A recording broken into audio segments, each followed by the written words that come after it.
School லைஃப்ல நம்ம teachers வந்து மறக்க முடியாது. ஏன்னா இப்போ வந்து அடிக்கிறது இல்ல ரொம்ப கண்டிப்பாங்க. அந்த காலத்துல அடியா எங்க நான் படிச்சேன் பாத்துருங்க, தர்மராஜ், அவர் பேரே தர்மராஜ். வந்தோட வாட்ச கலத்தி வைப்பாரு பாருங்க, அப்பவே புரிஞ்சிடும் கதை முடிஞ்சுன்னு அர்த்தம். அப்படி ரவுண்ட போடுவார் பாருங்க, அடிப்பாரு அடி பின்னி எடுத்துருவாரு, பின்னி பெடல் எடுத்துருவாரு. கார்மல் ஸ்கூல்ல ஒரு வாத்தியார் இருந்தாராம், செண்பக பெருமாள் ஒரு வாத்தியாராம். அம்மாண்டி விளக்காரு. அம்மாண்டி விளையா எனக்கு தெரியாது, என் நண்பன் கோகுல்னு ஒரு பையன், உங்களுக்கு நீ வாங்கிருக்கே போல இருக்க. ஆமா, கோகுல்னு ஒரு பையன் அமெரிக்கால இருக்கான். அவன் தான் சொன்னேன் என்கிட்ட, அண்ணே வாத்தியாரு செண்பக பெருமாள் தவுத்துருவாருன்னு.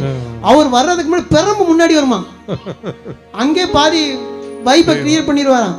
அன்னைக்கு நான் வாங்கின அடிதானே, நான் கார்மல் ஸ்கூல்ல ஃபர்ஸ்ட் எடுத்தேன், அப்புறம் அதுல நல்லா படிச்சு நல்ல இப்ப அமெரிக்கால வந்து நல்ல வேலை. அன்னைக்கு வாத்தியாட்ட வாங்கின அடிதானே இன்னைக்கு என்னோட வெற்றி படியா மாறி இருக்கு அப்படின்ட்டு அவன் சொன்னான். அவரு செண்பக இன்னொரு கருப்புலாசன் ஒருத்தர் உண்டாம, அது தெரியலையோ. இவங்கெல்லாம் வந்து அடிச்சுமா பெடல் எடுத்த ஆட்கள். இப்ப நம்ம சார் இருக்க உபால் சார் ஒருத்தர் இருக்கு நம்ம ஃப்ரெண்டு, அவர் இப்ப கொஞ்சம் அப்படி தட்டி தூக்குவார்னு கேள்விப்பட்டேன். பின்னாடி வரலாறுல ஒரு இடம் பிடிப்பாரு. நல்ல நல்ல பிள்ளைகளை நம்பி இந்த நாடே இருக்குது தம்பி.